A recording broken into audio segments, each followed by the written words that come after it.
রাউজানে Bangladesh health assistant অ্যাসোসিয়েশনের স্বাস্থ্য সহকারীরা ৬ দফা দাবিতে কর্মবিরতি পালন করেছেন। শনিবার ৪ অক্টোবর দেশব্যাপী ঘোষিত কর্মসূচির অংশ হিসেবে রাউজান উপজেলা স্বাস্থ্য কমপ্লেক্সের সামনে কর্মবিরতি পালন করেন Bangladesh health assistant association Raozan উপজেলা শাখার সদস্যরা।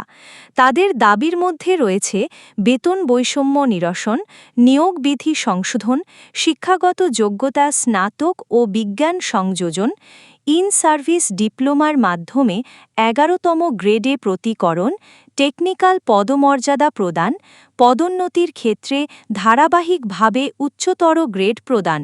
স্বাস্থ্য সহকারীদের অভিযোগ, তারা দীর্ঘদিন ধরে বৈষম্যের শিকার হয়ে আসছেন।